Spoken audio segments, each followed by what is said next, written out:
Before I comment about the town hall today, I want to update people on the upcoming Grand Rounds events, and we have some fun ones coming up. Next week is on the 2nd of November, hard to believe it's already November, we're going to be presenting two awards. One is the Outstanding Clinical Faculty Award to David Carlson, and the Chairman's Award to Nee Addy. Now, both of them were unable to receive their awards when we normally present them, which is at the graduation. But I thought it would be a nice opportunity for you to hear a little bit from the awardees about their work. So David Carlson's going to give a brief,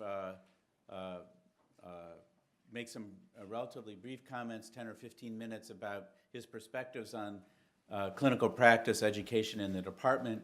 And then Nee Addy is going to give a research presentation about dopamine and reward and brain circuits involved in addiction. So that should be both very interesting, and I think the presentation of the awards will be fun.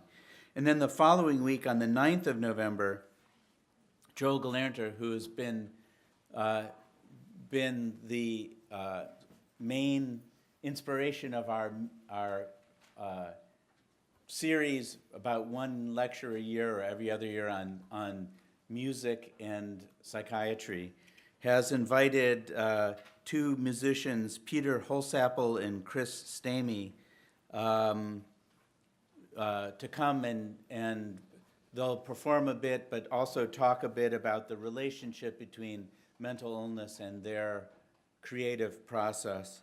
And so the title of their Grand Rounds is From Inspiration to Realization, and that should be a lot of fun. Those are always really special. So Amy Mann was here, and the guy from Crowded House, I'm blanking on his name, did one of these, and they were always really a lot of fun. Neil Finn. Neil Finn, thank you. You youngster. Actually, Neil Finn's my age, so I shouldn't say anything. Anyway, so those are two really fun upcoming Grand Rounds. So today is a really important Grand Rounds for me personally as chair and for this community.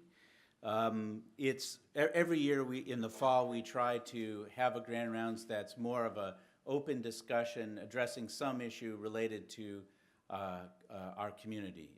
In the past, we've talked about salary equity and promotion issues, and today we're going to be talking about microaggressions. And I want to begin by thanking a lot of people that made today's town hall possible, and the overall series that we've been doing, celebrating 100 years of women in medicine at Yale, where we both highlighted and celebrated the contributions of women to our community, but also the challenges that women have faced in being part of this community, an important part. So first I want to thank SWIM, because this town hall idea of focusing on microaggression arose from a discussion. By the way, there are some open seats up front if you'd like, and please come in and take advantage of them. There's one there. There's one there. There's one there. You can sit in my chair. I'm occupied at the moment. No, that's not my chair. Yeah, that's fine. Good. Yeah, you can sit. That's good. All good. So it came out of a discussion about an issue that was really important in our community that we hadn't addressed and that people thought would be important to address. I want to thank the Diversity Committee of the department, co-chaired by Cindy Crusto and Ismini Petrakis, who is on an ongoing way raising issues and helping us deal with issues of diversity and inclusion in the department. And I want to thank Cindy in particular for just doing a wonderful job in advancing this issue both in the department and in the medical school more broadly, and Dr. Holder, who's joining us from Columbia, who will be our speaker today, and I very much look forward to it. So why focus on microaggressions? You know, we're psychiatry and psychology and social work and nursing, and we're all people who know that if we want to deal with the problems that our patients have, that we need to talk about those problems. And you can't, we can't just say no about addiction or mental illness. And we can't just say no and in other words, identify the bad actors and exclude the bad actors, because that doesn't get us any farther in the process of developing a healthy community. Sometimes that's necessary. But what we're really talking about is not just about the narrow issue of microaggressions, but also about what makes us a community.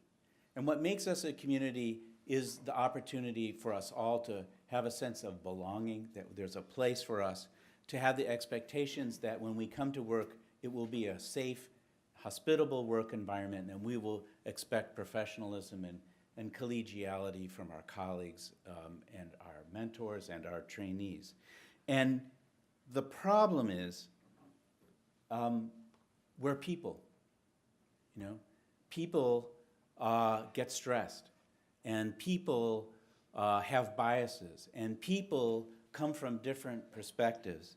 And so both unintentionally and intentionally sometimes, people say and do things that they regret, or that they should regret if they really paid attention to the process. So if we want to change, if we want to make our community a place where people really feel comfortable, we have to be willing to hear, that sometimes it's not. And then we have to figure out how we can do a better job of reducing the sources of the divisions, the things that prevent us from communicating and working together. Because when we don't communicate and work together effectively, we don't live up to our potential. We don't live up to our potential as people treating mental illness. We don't live up to our potential as educators, and we don't live up to our potential as investigators. Now, you know, part of this is about stress and how we deal with stress and how we deal with the pressures that we find ourselves under. And we have to accept, and in fact, I think we want to appreciate that feeling stressed and every now and again feeling angry is part of caring. We care about what we do. We care about the people we work with. We care about the people that we're treating. We care about the treatment, the education, the people that we're teaching. And if you care, you're going to get frustrated. You're going to be angry sometimes. And we have to recognize that those times that we feel frustrated and angry are times when we're vulnerable to falling back on our biases, our prejudices, and that's kind of a part of what we're talking about today. I don't want us to become a place without passion. If a place without passion isn't sparkling, isn't lively, isn't fun. So we want to figure out how we can be both a place of passion and a place of respect. And dealing with that tension is a part of what we're dealing with today.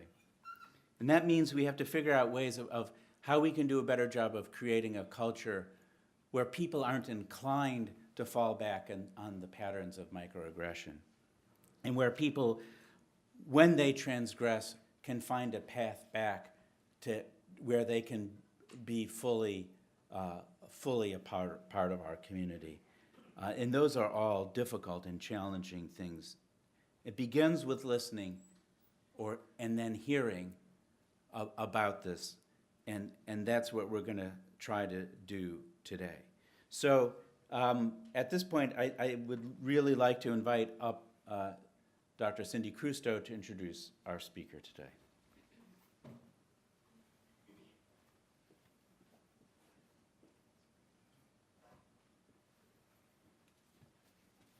Well, good morning, everyone, and thank you for being here for another important event as we celebrate women in our department.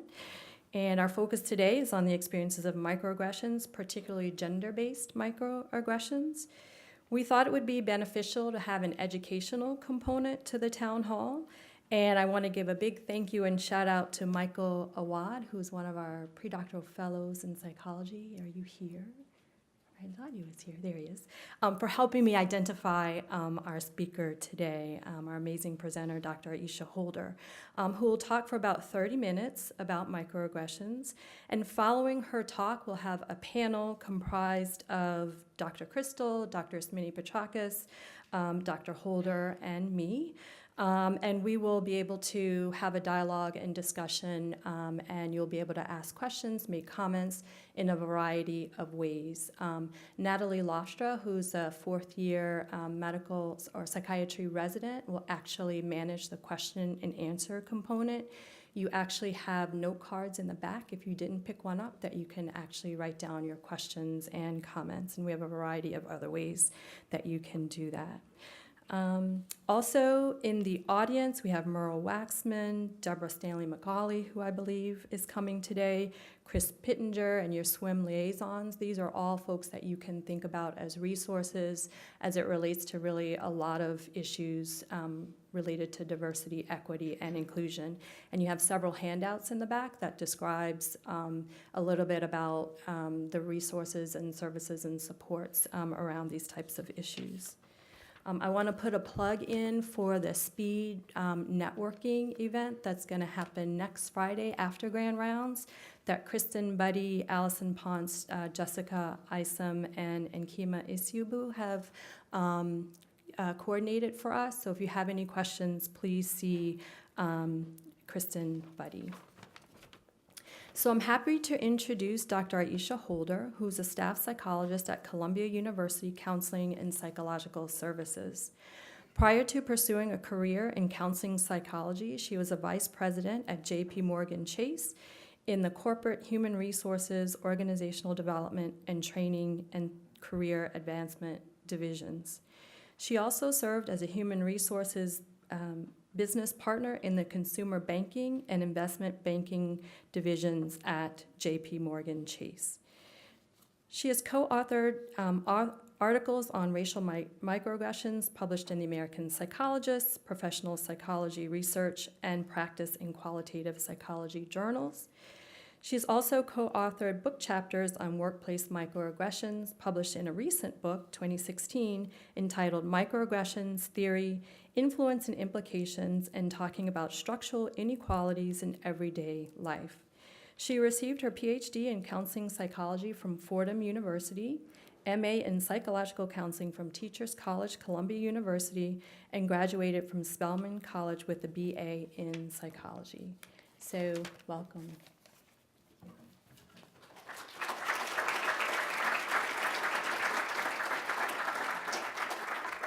Thank you. Good morning. We have a full house. This is great to see. Thank you to Drs. Crystal and Crystal for the warm welcome, and it certainly is a pleasure to be part of your town hall discussion about microaggressions. Before I begin my presentation, let me start by acknowledging that talking about discrimination, particularly related to gender and race, can be exhausting and frustrating and at times emotionally painful. And as someone whose research examines experiences of racial microaggressions of Black women, I too experience emotional fatigue and a range of emotions at times that are difficult to put into words as I pursue this work. And I would be remiss if I did not acknowledge that this discussion is taking place in the context of a particularly polarizing and divisive time in our nation's history, heightening tensions, particularly around race and gender. But despite the challenges associated with discussing a topic like microaggressions, I invite you to enter this conversation with the following things in mind: a spirit of curiosity, a critical lens, and compassion. in an effort to gain a deeper understanding of these experiences and to identify strategies for addressing them in an effort to create more inclusive spaces in both our professional and personal domains. And I invite you to take that same spirit of curiosity, that critical lens and compassion, and turn it inward, as you may experience various reactions elicited during this discussion. So let's say you encountered the following scenarios. A male colleague calls a female colleague the B word after she asserts herself in a work meeting. You find pornographic pictures hanging in the male manager's office. You overhear someone using the N word to refer to a black female. You observe a woman being whistled at and catcalled as she walks down the street. I think we can all agree that there's no mystery here, that these examples convey biased sentiments and discriminatory sentiments, and they can cause harm for the recipient. Well, let's consider some other scenarios. A male psychologist at a staff meeting is credited for a similar comment a female psychologist made earlier. A female physician is told, "Wow, you're so articulate." The overwhelming majority of senior-ranking university professors in a department are men. A Latina physician is mistaken as an administrative assistant on a unit. Now, most of these scenarios don't seem malicious in nature. If we take the first example, it really may have been just an honest mistake that a male psychologist was credited with a comment initially made by his female colleague, and being told you're articulate or you're so articulate seems like a compliment. The problem is in the hidden message, or what we call the meta-communication of these expressions that's at the heart of the injury for the recipient. So "you're so articulate," for example, conveys surprise at a black individual's ability to communicate effectively. The question is, why wouldn't a black female physician be able to articulate her thoughts? The meta-communication is the expectation for black people to be less competent and intelligent, thus the surprise when they don't meet this expectation. Or consider the meta-communication where the overwhelming majority of senior university professors in a department are men. It can convey the message that women don't belong in this department and are unlikely to advance in their careers. Now, both slides include examples of microaggressions. The first group represents explicit expressions of bias, and the second set are more subtle or implicit. And while we know that overt expressions of discrimination continue to exist, through legislation, many forms of discrimination are illegal. And expressions of gender or racial discrimination, overt expressions, have been widely deemed as immoral in our US society. Thus, the face of contemporary discrimination has become more subtle, invisible, and indirect, operating more on unconscious levels of awareness, but yet they're negatively impacting individuals in profound ways. So if we take a look at the objectives for our discussion, one is to enhance awareness and knowledge of microaggressions. Essentially, what are microaggressions? How do they manifest? Specifically looking at gender microaggressions. And then exploring the impact of microaggressions on physical and mental health. And then lastly, discuss some individual and systemic strategies for addressing microaggressions. So what are microaggressions? I have a formal definition noted at the bottom of the slide here, but essentially they are verbal, behavioral, or environmental slights. They're often automatic and unintentional. They occur in brief instances on a daily basis, and they communicate hostile, derogatory, or negative messages. Microaggressions is a term that was first coined by Dr. Chester Pierce. He was an African-American psychiatrist. And Daryl Wing Su and his colleagues further developed the concept of microaggressions, but initially looking at it from the perspective of race. But within the last decade, microaggression theory has been expanded to explore other forms of discrimination, such as gender, sexual orientation, and also class. Now, there are three forms of microaggressions. The first one is called microassaults. This has been referred to as like old-fashioned racism, for example, when we talk about racial microaggressions. And this refers to blatant verbal, nonverbal, or environmental attacks intended to convey discriminatory sentiments. It can include the use of name-calling, avoidant behavior, or purposeful discriminatory action. They're likely to be expressed by perpetrators when they feel that their actions will be concealed. They're also likely to happen when they're in company of people who they believe share similar views or attitudes. And micro-assaults, while difficult when you encounter them, they are viewed as maybe easier to deal with by marginalized groups because they're clear and direct in terms of the sentiment being conveyed. Micro-insults are either interpersonal interactions, verbal or nonverbal, or environmental cues that communicate rudeness, insensitivity, or insults that demean a person's racial, gender, sexual orientation, or group identity or heritage. These are likely to occur outside of conscious awareness of the perpetrator. They're often unconsciously disguised as compliments, but the meta-communication is negative, which we saw with the comment, "You're so articulate," for example. The last form of microaggressions is called micro-invalidation, which are verbal comments or behaviors that exclude, negate, or nullify the psychological thoughts, feelings, or experiential reality of the target group. These also generally occur outside of conscious awareness of perpetrators. Micro-invalidations are often viewed as most damaging form of microaggressions because they directly deny or attack the experiential reality of socially devalued groups. Now, this next slide is what we call a taxonomy of microaggressions. This was published in the Sue article in the American Psychologist, which I believe was circulated. So I just wanted to show you a visual where you see microaggressions at the top and then the three forms of microaggressions. And just to note, there's also environmental microaggressions, and exactly what that sounds like. These are microaggressions that happen on a systemic environmental level. And then at the bottom, these are some of the themes that emerge in terms of how microaggressions manifest. And I wanted to just include this because this will help in moving forward in terms of identifying how gender microaggressions do manifest. And the manifestations of gender microaggressions have been based on this taxonomy, and other microaggressions related to other socially devalued groups has also been related to this taxonomy.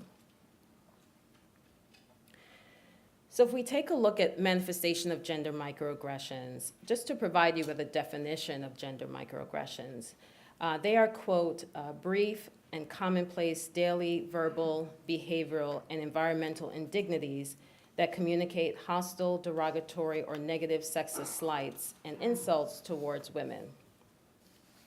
Doctors Capitalupo and colleagues and Dr. Nadal identify some of these manifestations of microaggressions based on gender, and as I mentioned, it was using the original racial microaggressions taxonomy as a foundation.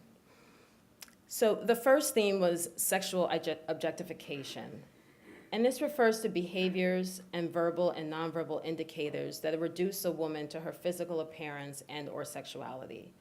So if you consider the quote, "Stepping into the elevator, I was literally looked up and down by a male colleague," end quote. Or walking down the street and a woman is catcalled. The message here is that a woman's value is in her body and is meant to entertain men, and a woman's body is not her own. Another theme is what we call second-class citizen, and this refers to incidents that convey to a woman that she does not deserve the same opportunities, benefits, or privileges that are afforded to men. So one example is differential salaries between men and women in the workplace.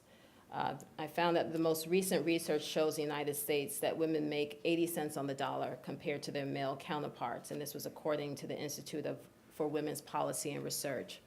And this gap is wider for Black and Latina women who earn 62.5% and 54.4% respectively of the paychecks their male colleagues receive.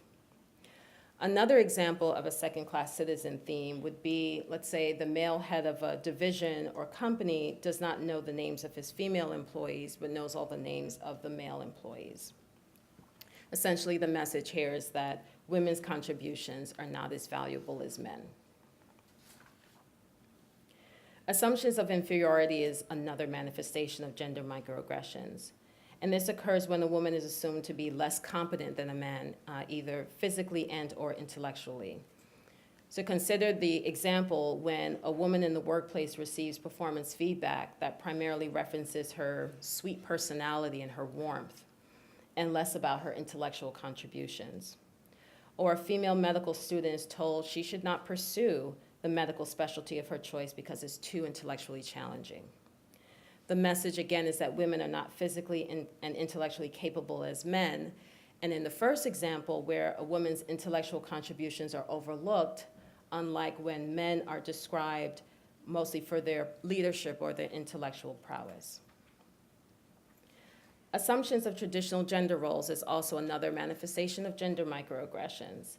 And this occurs when an individual assumes that a woman should maintain certain traditional gender roles.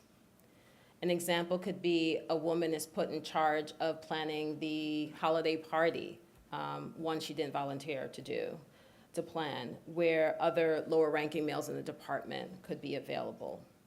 Or women being generally concentrated in more support roles in the workplace. The message is that women are more confined to domestic roles and or support functions. The use of sexist language is another theme, and this occurs when language is used to exclude or degrade women.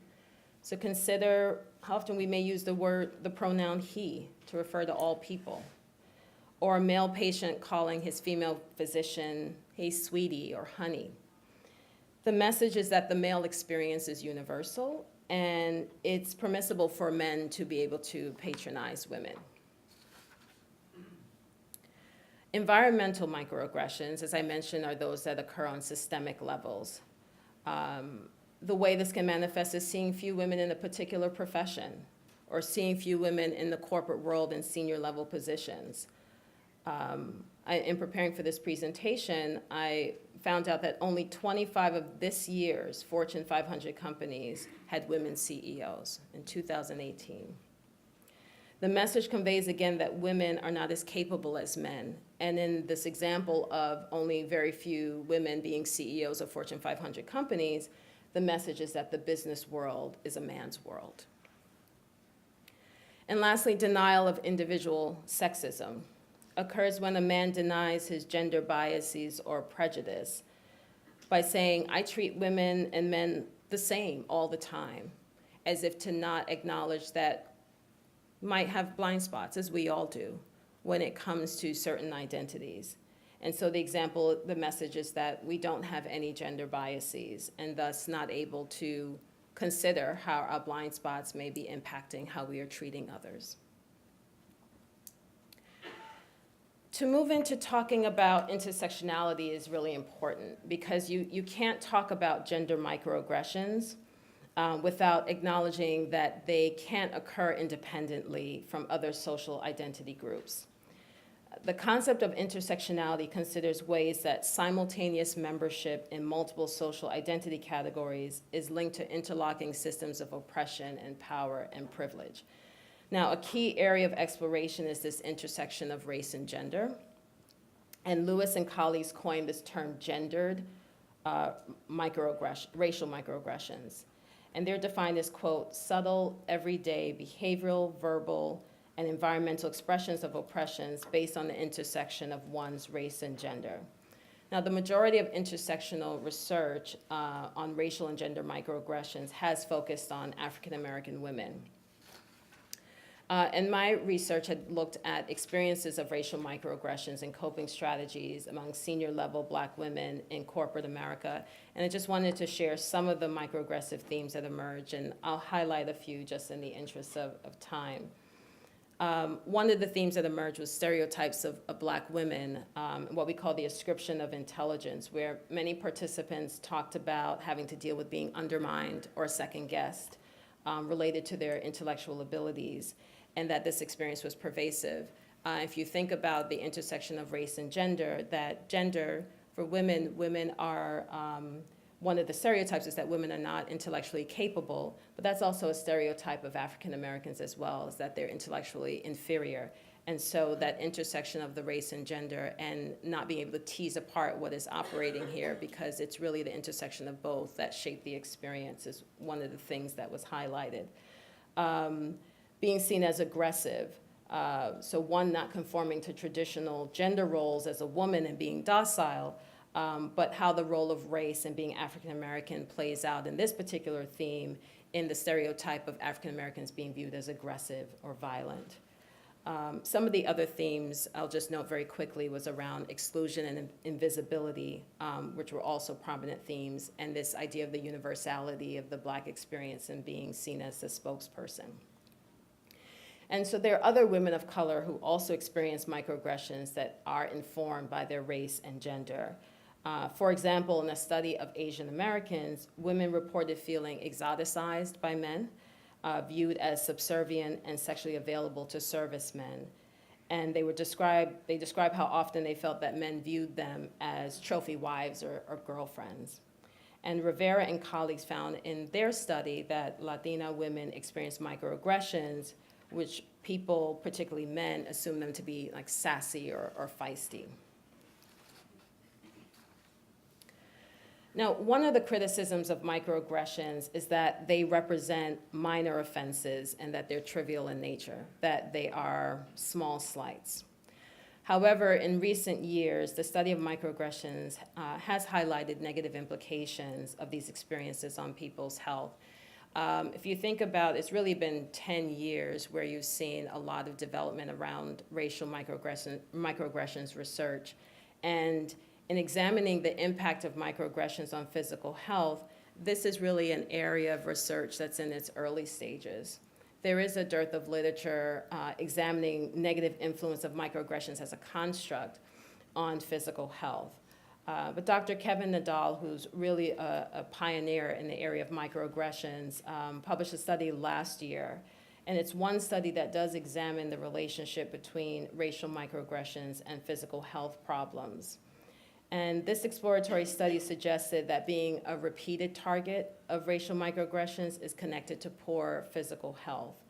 And so he had 277 participants who completed a scale that I believe he developed, the Racial and Ethnic Microaggression Scale, referring to Dr. Nadal, and the RAND 36-item short-form health survey.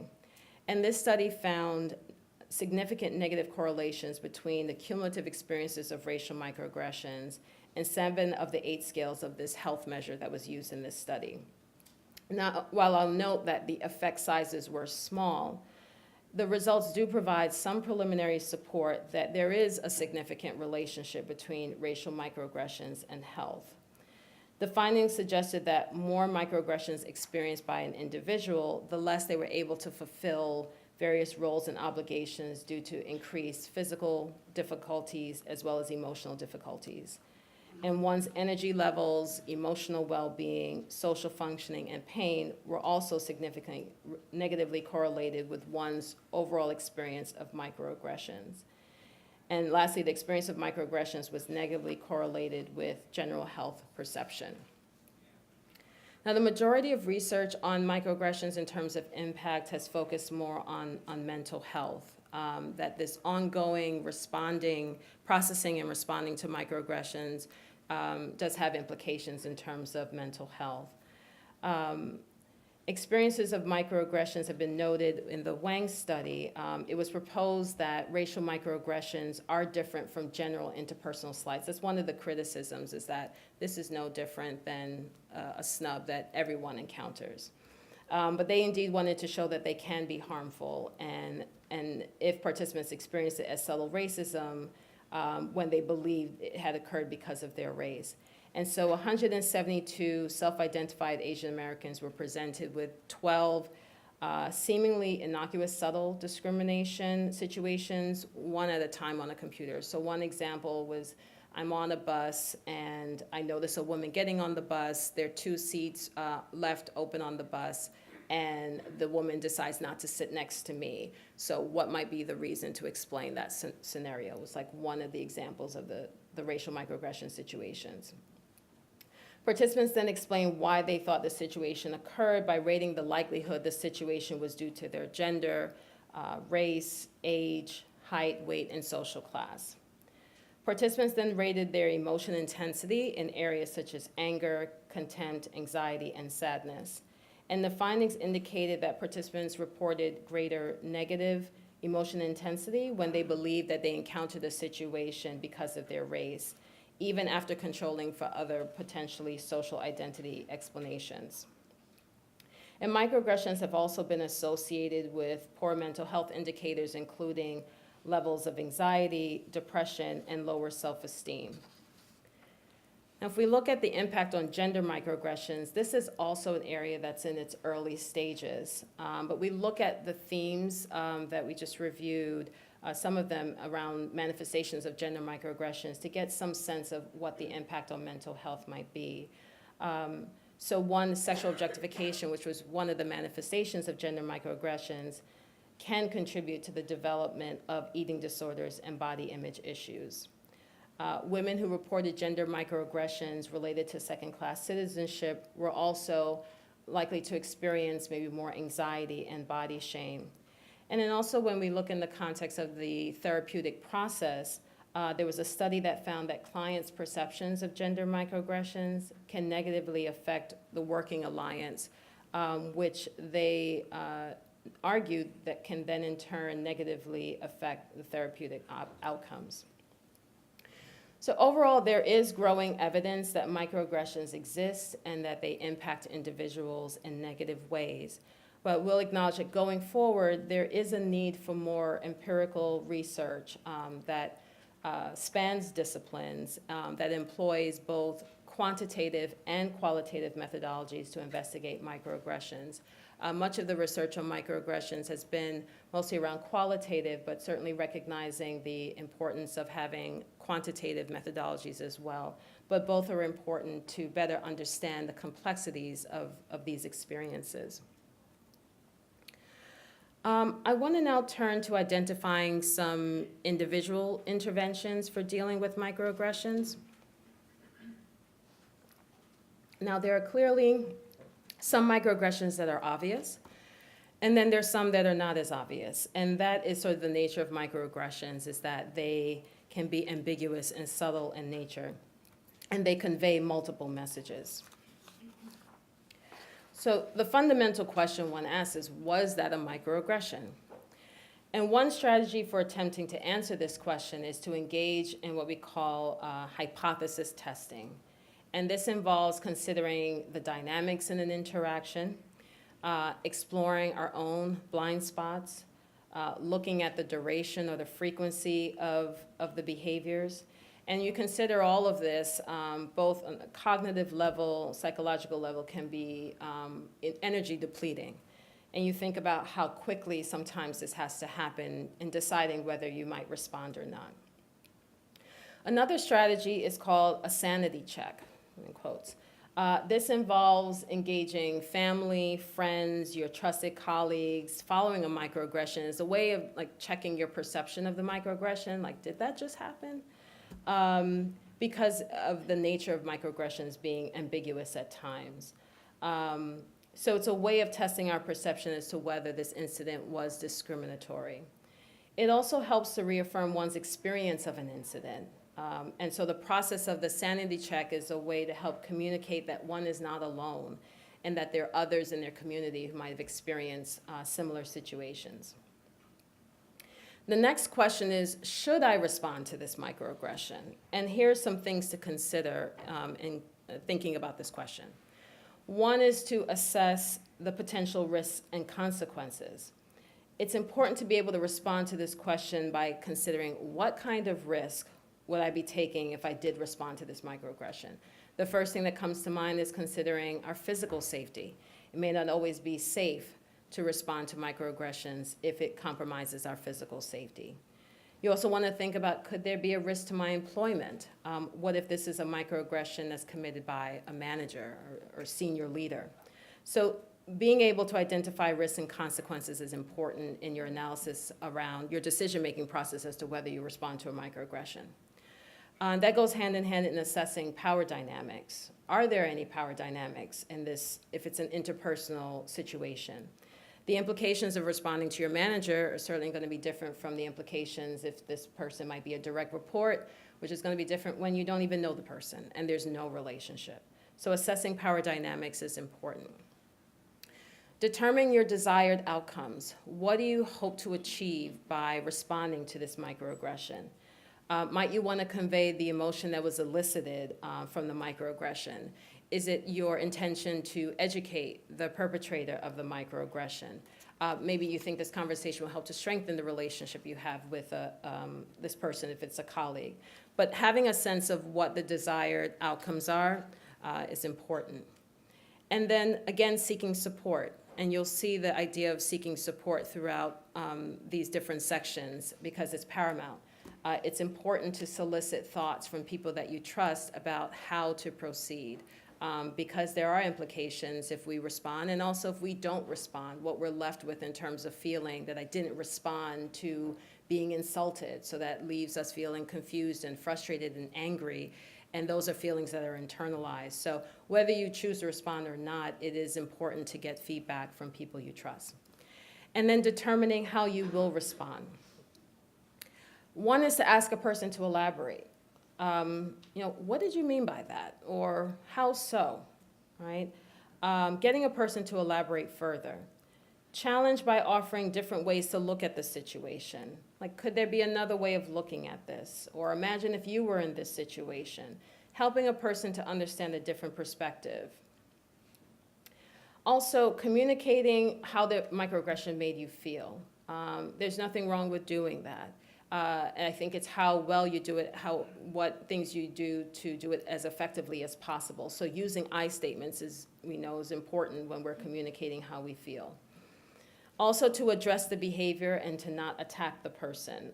We know that people shut down when they feel like they're being attacked.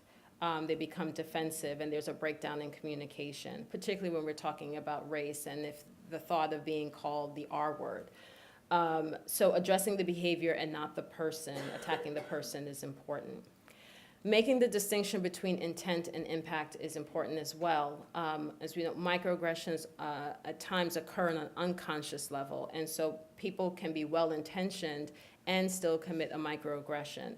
And so while a person may have been well-intentioned, it doesn't mean that we cannot address the impact. So we are responsible for intent and impact, right? So addressing the impact of the microaggression and being able to make that distinction between intent and impact is important. And then engaging in self-care and seeking support. It's very important that we have access to community when we are encountering microaggressions, and responding to microaggressions can be exhausting and draining. And so utilizing different self-care strategies is very important if we're finding that we are encountering microaggressions in multiple realms of our lives. Lastly, I just want to address some systemic interventions for addressing microaggressions. One, it's important for organizations to just simply acknowledge that historically marginalized populations experience microaggressions and that they shape their experiences and their lives, namely as employees in the workplace. And that managers need to be on the lookout for these negative interactions and be proactive in having open dialogues with employees on challenges that they may be experiencing with regard to inequality and discrimination. Another suggestion is to create formal training opportunities to educate employees about microaggressions and how they manifest in the workplace. And these training opportunities can provide opportunities for employees to enhance awareness of their own biases and how it manifests in terms of behavior, and how they can enhance their skills for being allies and standing up against acts of discrimination. Commitment from senior leadership is vital. And as we know, leadership sets the tone and the areas that are important in an organization. And so if senior leadership makes inclusion a top priority, employees will then see the behaviors and initiatives aligned with this priority. One of the ways of holding senior leaders accountable for managing diversity is to make it a core competence used to assess performance.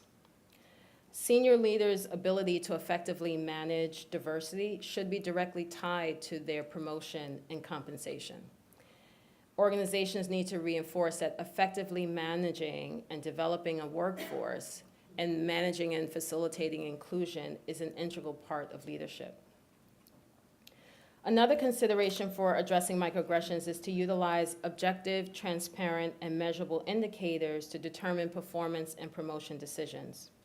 This approach can help in addressing explicit and implicit biases that can be present in decision-making processes that determine career advancement of employees. And lastly, organizations at times may tout the number of diversity initiatives as evidence of strong performance on diversity.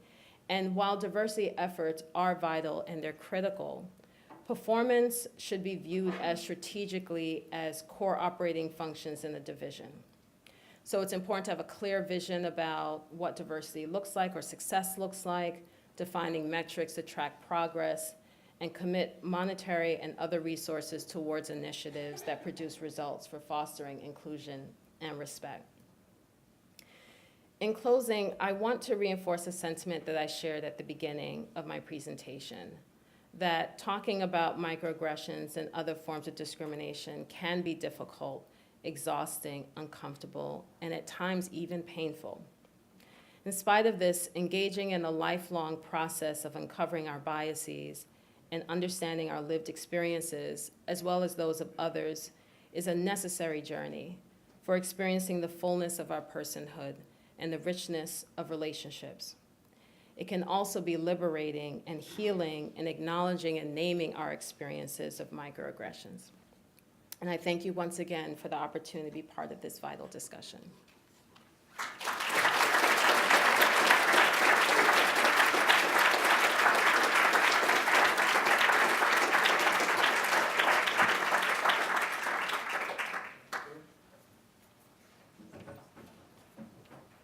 Why don't we move the chairs? Oh, sure. I was just, good morning, everyone, and thank you, Dr. Holder, for that wonderful presentation. I just wanted to start by letting everyone know how they can submit questions. There was a link in the email that the invitation to this event that Dr. Cristo sent out. So you can click on the hyperlink directly from the email, and then you'll be prompted to submit an anonymous question, which I'll be able to see. There are also note cards, which were in the back, which Dr. Cristo referenced when she began. So feel free to write on a note card and then just pass it forward, and we'll collect them. And people can, of course, ask questions if they so choose. So those are the 3 different mechanisms for doing it. Okay. And feel free to participate. And again, the questions submitted both on the note cards and through the website are completely anonymous.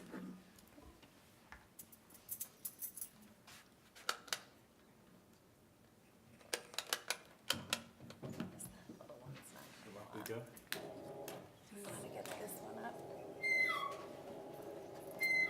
I think it would be good to move to the center. Maybe I should put the link on that board. I don't know if anyone can see it. Yes, some seats opened up, so please come down from the. Try it. Yeah, we've opened up some here by coming up here. So there are open seats. Please come on in. Front row seats.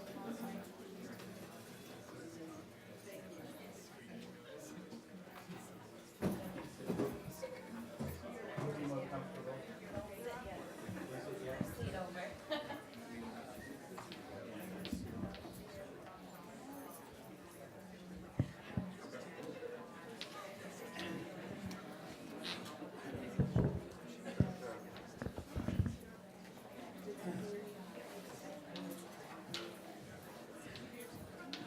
There's a seat open right up front here.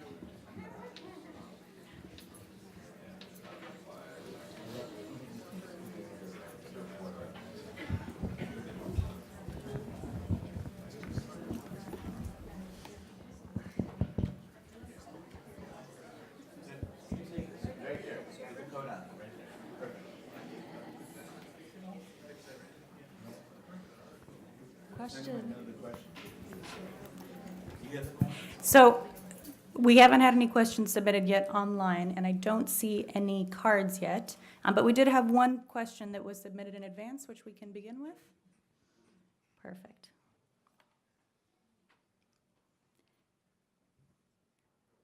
All right.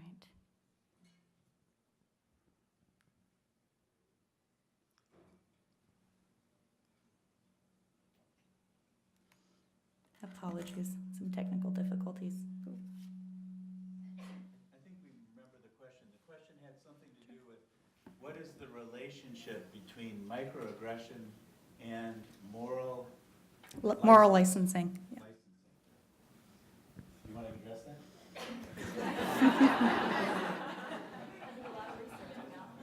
I'm scared to address that as well, but I'll take a stab. So I didn't know what moral licensing was until. It's Oh, not working? Do we have to turn it on? it's on. Oh. Oh. Can we get a tissue or towel, paper towel? Oh, that's fine. It's just water.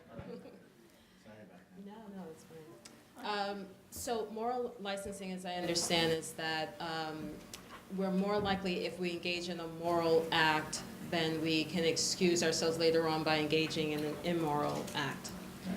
And so the relationship with microaggressions, I was thinking that this could be connected to, microaggressions is seen as a form of aversive racism.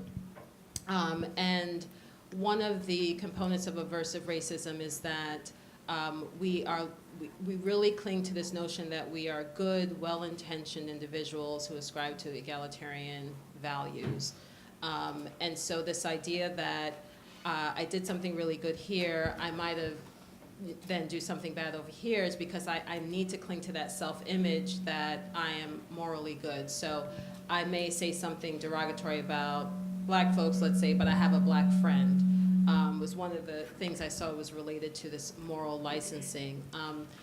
Malcolm Gladwell actually talks about moral licensing as well. And from what I just learned last night about moral licensing, he shared a story where his parents are Jamaican and they immigrated to England. And his mother was talking to his neighbor. And his neighbor was saying to his mom that, there are just too many West Indians coming to England. And she was well aware that his mother was from Jamaica. And so that sort of glitch, that sort of cognitive glitch of, she didn't see that she was offending her neighbor because of the relationship she had with her, even though she holds these views about too many West Indians coming to England. So again, I think this notion that we have to cling to, that we're morally good, and so because of that, we can't even entertain the idea that we have biased attitudes, I think maybe connected to microaggressions.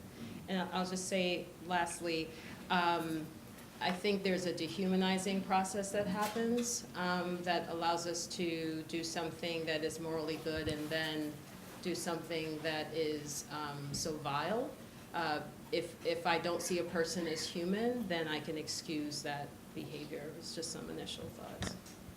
I agree completely. My thought was that people who think of themselves as a doer of good deeds, in other words, generating this righteous capital or whatever you want to call it, are deluding themselves that they're not as vulnerable as anybody else to do these microaggressions, maybe even more vulnerable, because my sense is that what we're talking about is an active process of listening, an active process of engaging other people.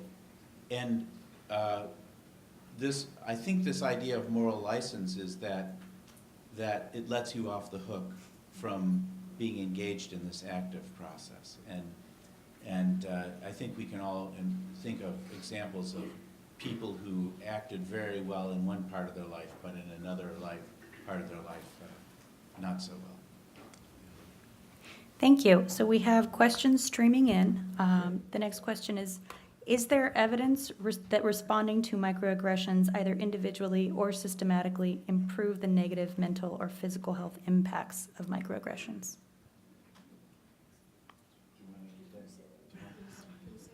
Sure. So essentially, is there evidence that responding to microaggressions improves the negative impacts that it has on mental and physical health? That if you respond more, could that impact your I'm not aware of literature. The thing about microaggressions is that there's such a complexity about microaggressions because it involves oftentimes interpersonal interactions that are happening. It elicits a range of emotions. It is rooted in socio-political issues around privilege and power and oppression. I think, actually, now that I'm reflecting on it, I remember one of the participants in my study did talk about it being sort of this cathartic experience by responding to microaggressions. Responding to microaggressions doesn't always necessarily have to be to the person, but finding some way of letting out that energy, letting out the feelings when you do encounter microaggressions, I think is important for overall our mental health, our physical mental health. Now, I'm not aware of any literature that supports that outside of sort of broad literature that supports that, but that feels very intuitive in the sense of if I do have spaces where I can be able to verbalize how I'm feeling about this encounter that I've had, that is a sense of relief that I might be experiencing that does impact my overall wellness. You know, one of the things that I think happens with microaggression when you're the victim of it is that it isolates you from other people. So it makes you're the target, and then you feel kind of victimized. And unless the other people around you step in and support you, it's almost like they're pulling away from you. So there's a part of this process that has to do with how we support each other and as bystanders of microaggression, but also in supporting people where these kinds of things have happened, and making connections and building those bridges so that you can make use of the support around you, because I think that gets undermined. If anyone else wants to add. And I think anecdotally for me, I think when people come to me to talk about various issues that they've experienced, a lot of times they'll say, I don't necessarily want anything to be done, but that you've heard me, that you validated my experience, that means a lot, and I feel a lot better. So I don't know the literature per se, but just anecdotally, I feel again that people want to be heard and validated, and whether or not they do anything formal or informal about it, just being able to hear that and to offer support is really important. Yeah. Can I just make a comment? Sure. You know, one of the challenges that the leadership of this department sometimes faces is to figure out how to manage the situations where people come to us to say, I just want to let you know, but I don't want you to do anything, but there's been a microaggression and a something other thing and another thing that this person has done, but don't do anything about it. And you know, I'm not sure that I have the answer of it, but I can just tell you that there have been situations where that has arisen, and where what we've done is to not so much act on the individual reports to the department, but to intervene with a faculty member proactively in a kind of professional development perspective as opposed to a punishment perspective, to try to help them to move beyond it. But it is a problem for us because when enough people say that they don't want us to do something about it, it means that we need to do something about it. And that's a challenge. And I think that's a natural response because people are concerned about retaliation. I Right. mean, if we're talking about microaggressions in the workplace, we all have bills and we want to be employed and to do great work. So I think people are concerned that there'll be retaliation if they do come forward or something is done. But I would completely agree. I think respecting if someone does not want a person to be named in particular, and I would even explore what are some of their reasons for not, wanting that to be revealed. But from a professional development standpoint, from a organizational culture standpoint, I think is a really helpful way of addressing it, right? As a learning opportunity versus someone as being bad and from a punitive standpoint, because we all have an opportunity to grow in this area, and I think when it's presented in that way, people are more receptive. So- Well, many of the questions actually that are coming in are related to the department's response and systemic responses to microaggressions. And then there is one in particular about the reappointment of Dean Alpern. How do we reconcile his mishandling of sexual harassment case? And how do we feel that women in the School of Medicine and the department feel about this? And how do we discuss this with female colleagues? Right, so which one would you like? So to- there's a few questions here. I think we can maybe focus on how women in the School of Medicine and the department might feel about this and how it's discussed with female colleagues. There are other Which pieces. is this? This is related to Dean Alpern's handling of the sexual harassment case. Right. Well, I think that this is really, to the extent that it's emerging in this discussion, is really, there's two parts to it. One is the work that we do in the department and the efforts that we put forward to try to create the climate in the department that makes everybody feel included and respected, and where we are making sure that we're working towards a more diverse and more inclusive. So there's the part that's in the department, and then there's the part that's the medical school. And so this whole town hall, as you know, is part of our effort in the department to create the kind of culture and climate that we want to have. Because I believe that we are responsible for our department. There could be anything happening anywhere in the university or in the country, and that will be very important for us to understand and react to.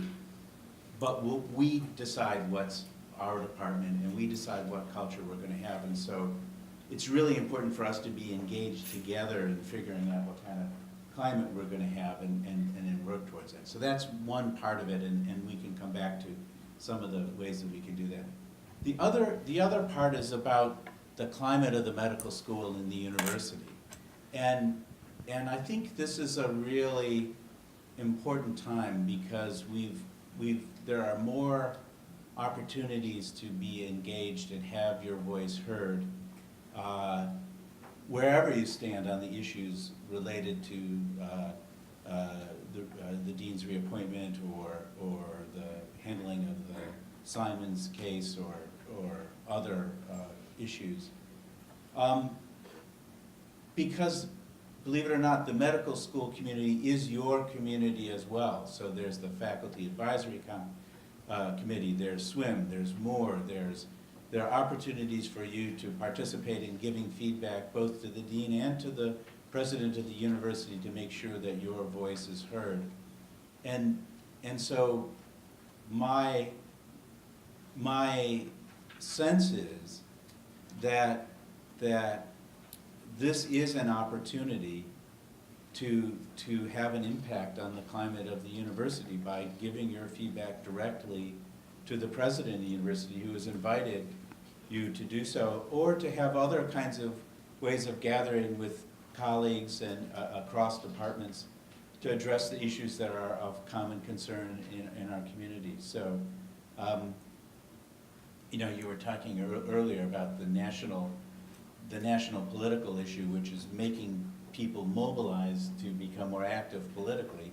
I think the same kind of issue, the same kind of process is the only way that we have to make ourselves more of a medical school community, which is to get involved, to make your opinions known, to share them with the president or the dean directly or indirectly, and to stay engaged. I don't know if anyone has any other thoughts about that. So the other thought I had about that is, I think we're talking about the medical school, the department, but then there are also pockets, so it's kind of like climate and weather. And I think it's really important that those of us in the audience who have any kind of leadership role, either in an institution or as a fellowship or run a unit, it's really important that we set the tone as well for our trainees, for our faculty members.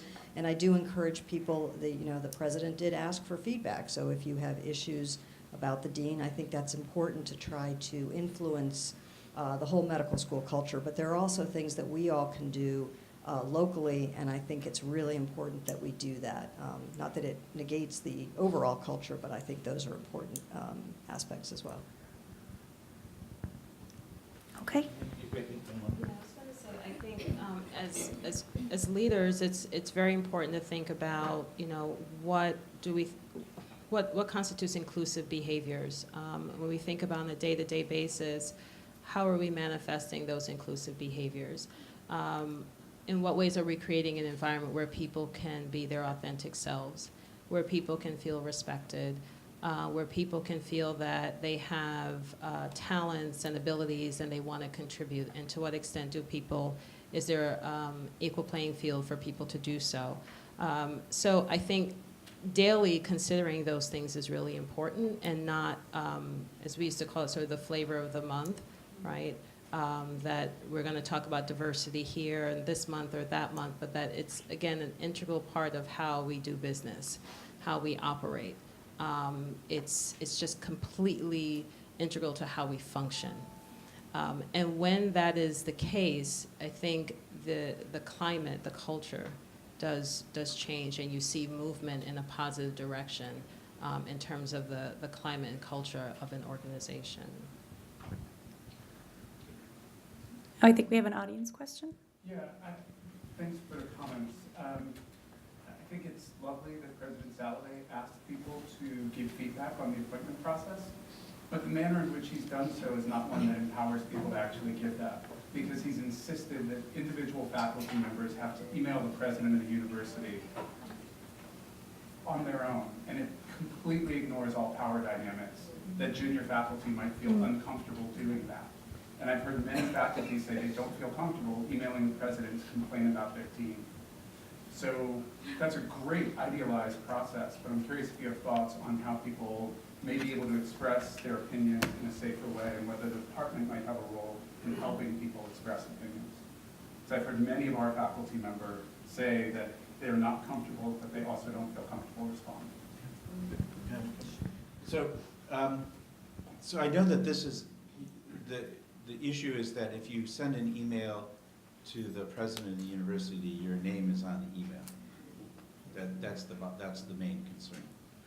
And I wonder if, is Chris Pittenger here? Would you like to comment about this? Because you've shared some thoughts.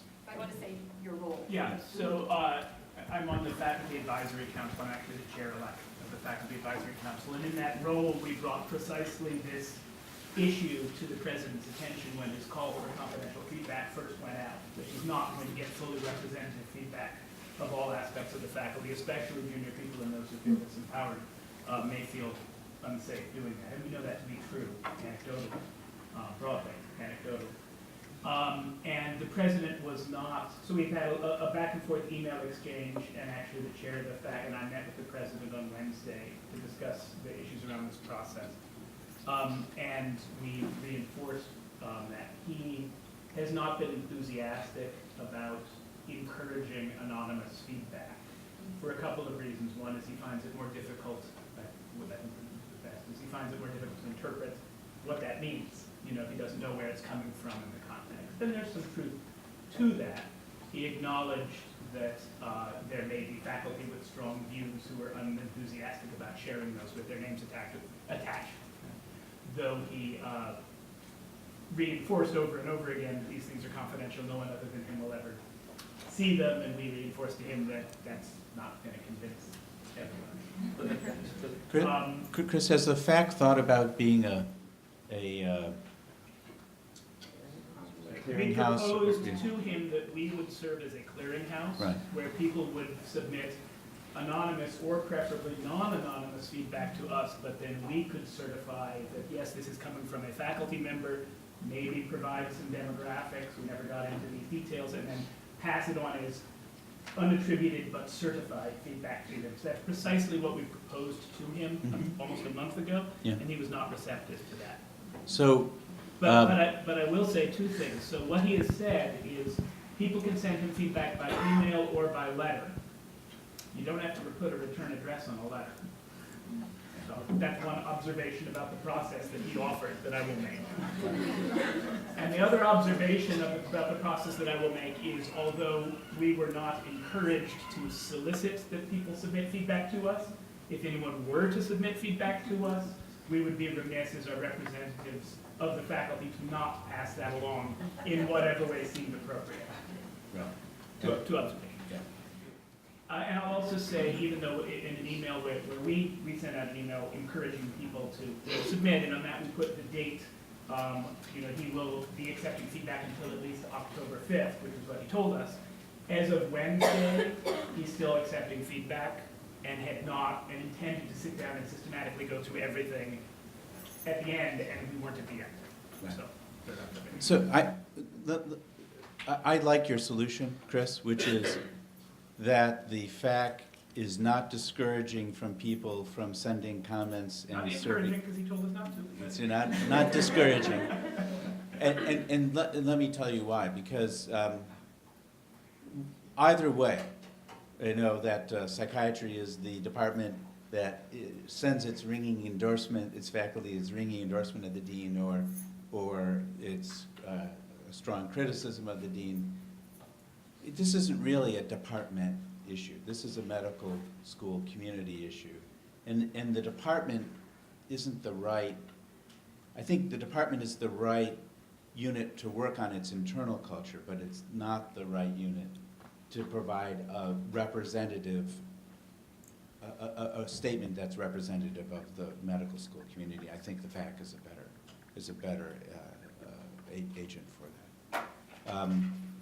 But this is obviously important, and it wouldn't surprise me if that a lot of the anxiety that the Simons and reappointment issues, all the feelings that get stirred up fuel a lot of other feelings that people have about being part of this community at this moment. Question. I wondered, has there been a third-party entity that's been brought in to uncover some of these concerns, and it maybe speaks to the issue around confidentiality? Not at the moment. Not at the moment. That sometimes can be a helpful practice. Okay, and there have been quite a few questions related to similar issues. So for the last few minutes that we have, I was actually going to bring us back to the topic of microaggressions. And one of the questions here is, what are your thoughts on recent criticisms of microaggressions, in particular by Scott Lilienfeld, that the evidence on microaggressions has not really reached a level that would be deemed appropriate for scaling up microaggression training? So I think one of the main criticisms there is that the empirical research isn't there to warrant even discussion of microaggressions in some of the programs in terms of training around microaggressions. And I would say that it's important to acknowledge that a future direction for microaggressions is to focus on empirical reality around microaggressions and to bolster the research around microaggressions. But I think the problem here is the denial of experiential reality of individuals and the experiential evidence that has been demonstrated over the last decade that these experiences exist, they are real, and they do hurt people, and they have implications for people's lives, whether we're talking about employment or housing or education or healthcare and many others. But there's also this notion that there's only one way of deriving truth, arriving at truth, and that is from an empirical standpoint. And I would argue we can have both. It doesn't have to be an either or, but that we do have to acknowledge the lived experiences of people, and qualitative research methods are just as important as quantitative. I think we can use both to really further understand the complexities of microaggressions, because they are indeed complex, and there are limitations on both and types of approaches. And so having both quantitative and qualitative methodologies is important. But I think it's a microaggression in of itself to impose sort of the reality of what's really operating here, which is kind of funny. whose truth should be believed and proving that, and that we should just stop all programs around microaggressions until there's more empirical data. It's a little baffling. Yeah, I mean, to me, it's a little bit like, it's like global warming, right? So there's some dispute about research on global warming, but there's no dispute about the rising sea levels or the melting glaciers or the changes in weather patterns and things like that.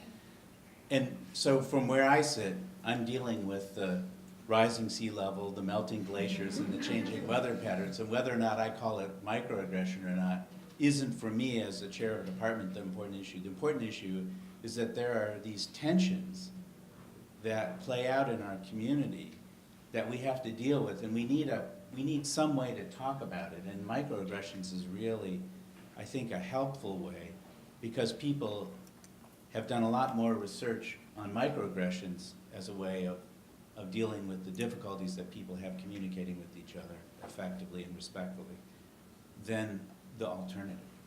And so I find it useful, and that's one of the reasons that I thought that it would help us talk about the difficulties that we have to be talking about it today. I really appreciate your helping us do that. Yes, question in the front. So my question, you want to talk to the mic?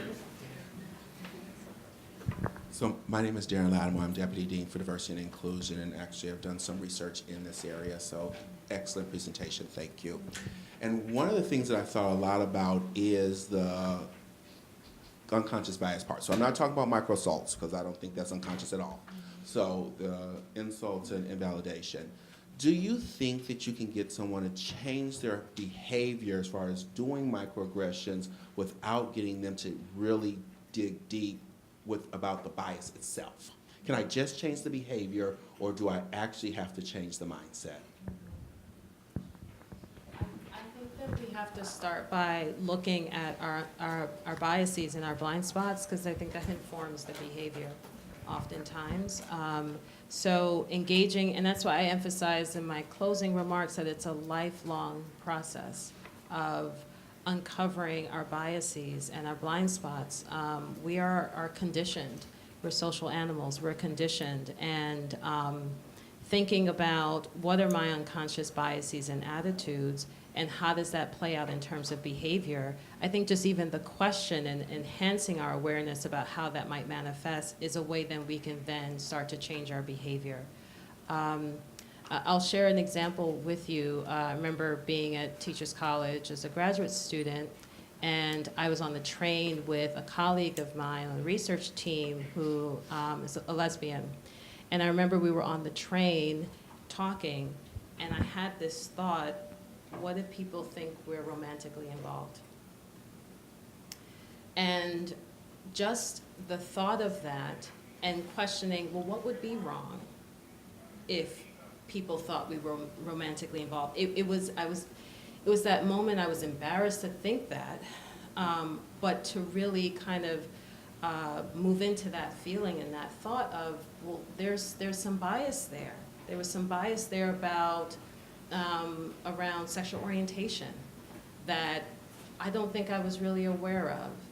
And so I could feel embarrassed, and I was, and I'm being very vulnerable here telling the story now. But I couldn't just stop there. It was, I can have the feeling, why do I have that feeling? Well, it may have been conditioned in some ways based on my identities and my background, and what do I do about that? You know, what do I do about that? That's what's really, really key. But we can have the uncover that bias attitude, and I think oftentimes we retreat from that because we feel bad. But I think if we can acknowledge and have compassion for that, but know that we have to do something with that feeling, and how do I challenge myself every day? I think that's what's key. How do I challenge myself every day to be engaged with individuals and have relationships where people are acknowledged and honored? I think is important.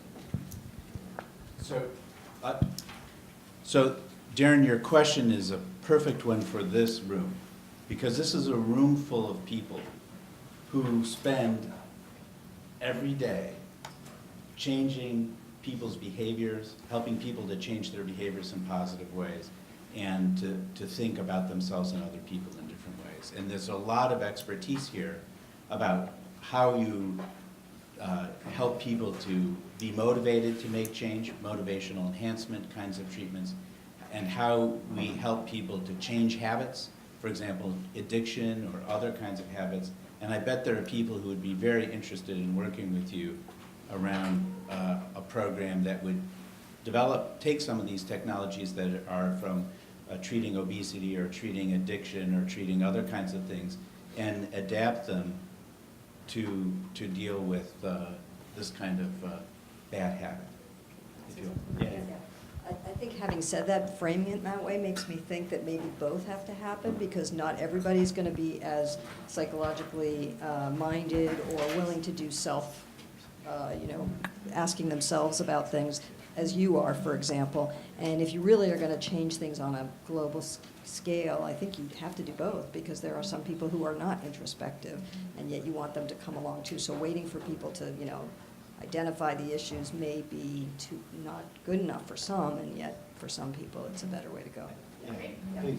Thank you. So some of the research looking at implicit bias has shown that one of the ways to address it is actually to impact the environment and the community. Right. And I think one great way of doing that is like the forum that we're having today. But I was curious to hear what other efforts are being done in the department, what is currently available for people who are experiencing microaggressions. I think this is, if you can close out maybe by talking about that. Sure. In terms of what's being done, obviously, we tried this year to focus a lot on these issues, and certainly that will continue. So from grand rounds to trainings, Jeff Teebs and I do a lot of trainings, but other people do a lot of trainings around these topics. We've gone to tenured faculty to actually train on this, including microaggressions, recently implicit bias. Darren Lattimore does a lot of training, both university-wide medical school and for each department. So I think a lot of educational kinds of opportunities. Certainly when people come to me or others with instances of microaggressions, bias, discrimination, there are many, many different ways to handle that and to think about that.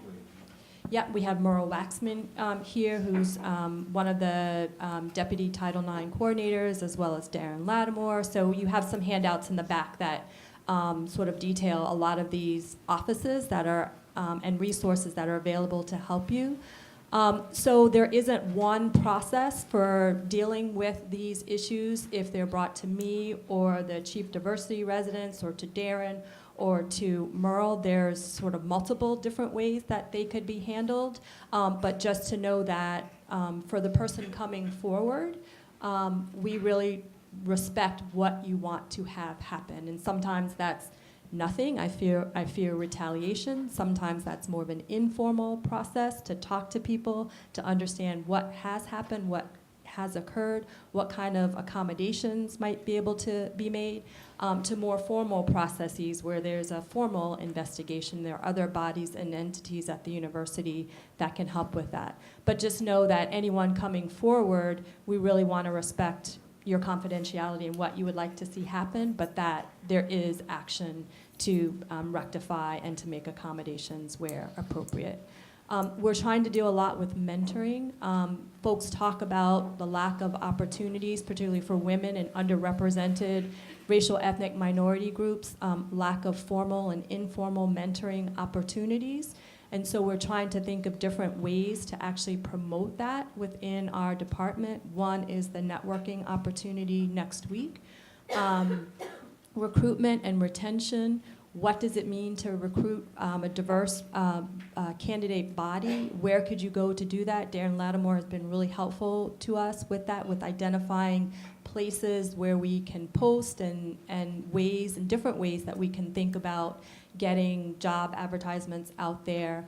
But also when folks get here or folks who are already here, what can we do in our environment, in our community to really advance these kinds of concepts and issues? I don't know if Darren or Merle, if you want to say anything more. No, I think this has been a fantastic forum, and so have several of the others that have been happening in the department. And just know that whether you come, if you come to me, I'm going to try to help you deal with whatever options you're most comfortable with in a confidential way. And just please come forward and talk. You don't have to take action, but share, and we'll help you. Yeah, I'm really thankful for the opportunity to submit questions via the link, and I think that was a great thing. I'm wondering if there's a way for all the questions that were submitted and not able to be answered in this forum, if there's another way that this can be addressed. It's a great idea. That is, and there were many questions which we weren't able to get to, so I apologize to everyone. It's wonderful that there was such a great response, and there are still a lot of questions waiting to be discussed and answered, so we can certainly figure out how we could best do that. That's a great suggestion. Thank you. All right, thank you everybody for staying a little bit extra, and thank you to the panel.